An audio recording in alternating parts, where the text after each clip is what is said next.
I'm aware that you read Ian's book before you actually went for the part here. So what was it exactly about Edward's character that was like, I need to be playing this guy? Well, I mean, that thought hadn't crossed my mind until, of course, the screenplay arrived. But when I then put, two and two together and had read the screenplay and understood that Ian had adapted it himself, that really, really interested me, because I thought, how on earth do, this sort of manipulation of time that Ian has done in the novel, how does that translate to a screenplay and therefore into a film? But Edward, interested me because there's this real kind of dichotomy of an angst and a sort of desperation for a certain thing, there's a sort of male bravado and machismo, kind of going on, and at the same time this very sensitive and creative soul, and that really interested me, that juxtaposition, those two facets of his persona. Does it differ at all to the book, to what the film is? There's how much difference? There are certainly differences. I mean, it's that's going to be inherent in any adaptation of a novel. There are things that you have to omit because they don't translate well. I mean, when you read it, on the page in a novel, we fill in the gaps ourselves. It requires a lot of our imagination, and cinema is a visual medium. So there are certain things that you don't necessarily have to spell out for people, and the more that you do spoon feed or spell out for people, the more patronised an audience can feel. And I don't think we've done that. I think it's really sensitively done, and that's through Ian's adaptation and Dominic's direction and hopefully our performances. Definitely. Edward is quite a flawed character as well. He's quite naive and to his approach to marriage. What kind of that kind of mentality obviously is quite different to what we have now.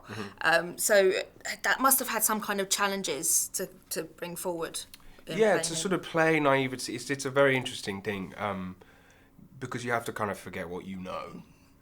And what you understand in today's world. And so really immersing yourself in that is about remembering a time, well, for me anyway, it was about remembering a time in which I was naive to certain things.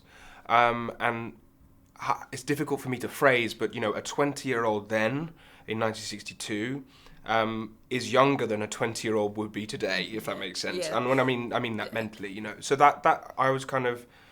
It is possible for me to do, but there was also a lot of pressure and expectation put on them, and so that naivety wasn't allowed a lot of space to breathe. Naivety is an important thing for people to have because it needs us, therefore, to fill in spaces in our knowledge and our understanding and our maturity. And because of the expectation and pressure of matrimony and then having children and, these archaic sort of Victorian strict values that were present in 1962, Edward was not allowed to explore himself and explore, self-knowledge and knowledge of his partner and wife. Yeah. It's also, we don't often see... film straying from the idealistic romantic view from that period, but this is quite tender, but it also has some harsh realities to it as well. I mean, how important is it for audiences to see that side of, say, the 60s or just before the 60s? It's so interesting. It's puzzling for them both. It's full of confusion, and it's important because that could exist in any time period, that set of circumstances. I mean, the way that this is set up, it is based, on the time period, and that kind of features as a in the consequences and the fallout of that. But it's a universal truth also. This romance and this misunderstanding that they have that could be so easily solved through action.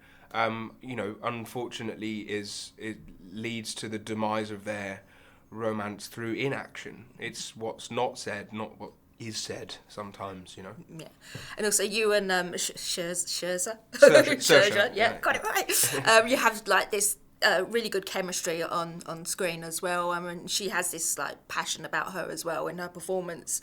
I mean, how is it getting that getting to that point where, you know, it is really believable? I mean, because you worked on the Seagull together. We did, yeah. Yeah, was that before or after? It was before, yeah. It was about 18 months before, 2 years, something. And so, yeah, we had a prior knowledge of one another's working methods and knew each other as friends and as people.